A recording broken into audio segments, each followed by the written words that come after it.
Fetal diastole is the heart relaxation phase where the heart relaxes and fills with blood. The ventricles relax, pressure drops, semilunar valves close, and atrioventricular valves open. Blood flows from the atria into the ventricles. Diastole is the filling phase. It consists of the E wave, or early filling, and the A wave, or atrial kick. E wave is passive ventricular filling, driven by relaxation and pressure. A wave is active filling from atrial contraction. Normally, the fetus is A wave dominant, with an EA ratio less than 1. This is because fetal ventricles are stiffer and need an atrial push. Adults are E wave dominant, with an EA ratio greater than 1, as the ventricles relax well. Fetal systole is the heart contraction phase, where the heart contracts and pumps blood out. The ventricles contract, pressure rises, atrioventricular valves close, and semilunar valves open.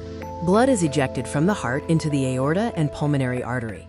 These ultrasound images show the fetal heart in early diastole and end systole.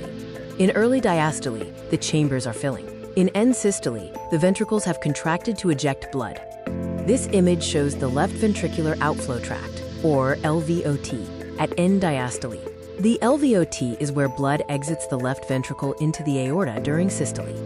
Here are two views of the four-chamber view of the fetal heart, end diastole on the left and early diastole on the right.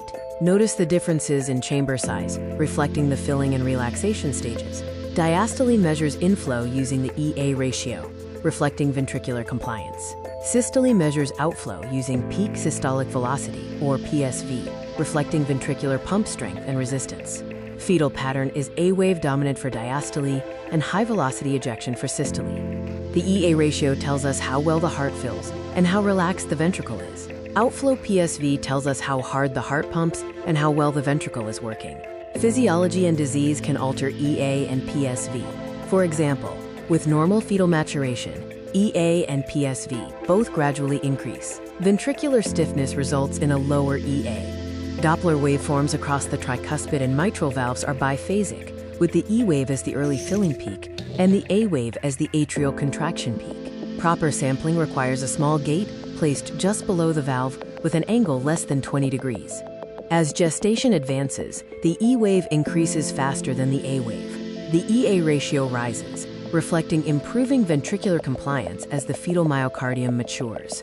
In early gestation, the A wave is larger than the E wave. As pregnancy progresses, the EA ratio steadily rises due to increased ventricular compliance. At term, the EEA ratio can reach or exceed 1, which is a reversal from early pregnancy. On M-mode echo, diastole is characterized by open valves, often seen as an M or W shape. Systole is characterized by closed valves, where the M or W shape is not seen. Tricuspid valve velocity is typically higher than mitral valve velocity due to right heart predominance in fetal circulation. When measuring inflow velocity, ensure the angle is less than 30 degrees and check for regurgitation below the baseline. The door with a heavy spring analogy helps explain the valves. The mitral valve is like an easy door. The tricuspid valve is like a heavy spring door, requiring more force, resulting in higher flow velocity.